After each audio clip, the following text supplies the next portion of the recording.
అందరికీ నమస్కారం. ఈ మధ్య నిజామాబాద్లో మేము సంక్రాంతికి వస్తున్నాం ఈవెంట్ చేయడం జరిగింది. అది నిజామాబాద్ పట్టణంలో ఫస్ట్ టైం. ఇంతకుముందు ఎప్పుడు మన దగ్గర సినిమా ఈవెంట్స్ పెద్దగా జరగవు.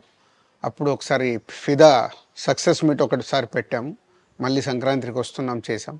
అంటే ఆ నిజామాబాద్తో నాకున్న అనుబంధం అలాంటిది. నిజామాబాద్ జిల్లా వాసిగా అక్కడ ఈ సినిమా ఈవెంట్ చేయాలని చేయడం జరిగింది.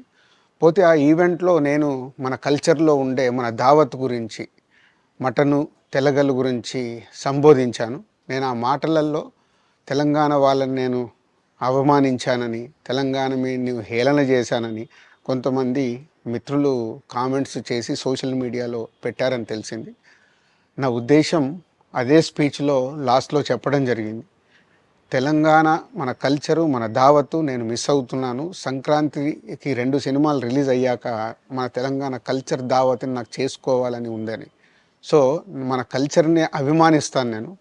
అదే అర్థం చేసుకోకుండా దాన్ని కొందరు సోషల్ మీడియాలో రాద్ధాంతం చేస్తున్నారని తెలిసింది. నిజంగా మీరందరూ ఆ మాట వల్ల ఏదైనా హర్ట్ అయి ఉంటే నన్ను క్షమించండి. ఎందుకంటే నా ఉద్దేశం అది కాదు. ఎందుకు చెప్తున్నానంటే, నేను నిజామాబాద్ జిల్లా బాన్సువాడలో ఫిదా అనే సినిమా షూటింగ్ చేసి ప్రపంచవ్యాప్తంగా ఆ ఫిదా సినిమా ఎంత అప్లాజ్ వచ్చింది, భానుమతి క్యారెక్టర్కి, మన తెలంగాణలో ఉండే కల్చర్కి, ఆ సినిమా ఎంత ఒక ఫ్యామిలీ ఎమోషన్స్కి ఎంత విలువ ఇస్తామనేది చెప్పడం జరిగింది ఆ సినిమాలో. అది ప్రపంచవ్యాప్తంగా ఫిదా సినిమా ఎంత పెద్ద హిట్ అయిందో మీ అందరికీ తెలుసు. అలాగే బలగం అనే సినిమా తీసినప్పుడు తెలంగాణ సమాజం మొత్తం మమ్మల్ని అభినందించింది. తెలంగాణ ప్రజలందరూ ఆ సినిమాను ఆదరించి ఇది మా సినిమా అని గుండెలకు హత్తుకున్నారు. అన్ని రాజకీయ పార్టీలు ఆ సినిమాని అప్రిషియేట్ చేస్తూ మమ్మల్ని ప్రతి ఒక్క స్టేజ్ దగ్గర తీసుకెళ్ళి అభినందించారు అన్ని రాజకీయ పార్టీలు.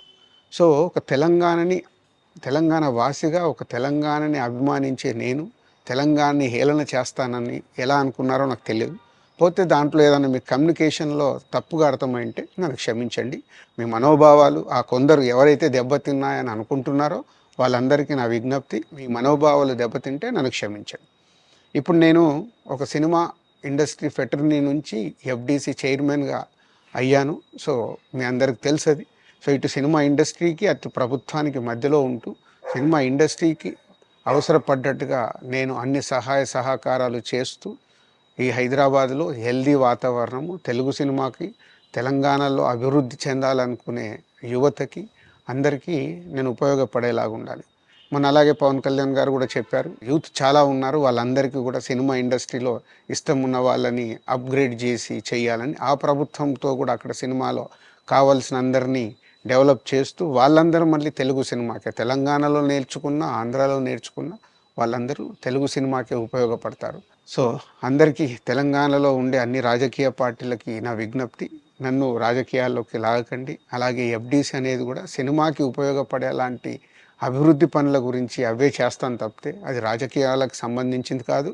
ఎఫ్డీసీ కానీ నేను కానీ సినిమాలకే ఉపయోగపడతాము. ఇది అన్ని రాజకీయ పార్టీలు అర్థం చేసుకొని ఫర్దర్గా నన్ను ఇలాంటి అవసరం లేని వీటిలోకి లాగకూడదు అని మీ అందరికీ, అన్ని రాజకీయ పార్టీలకు నా విజ్ఞప్తి.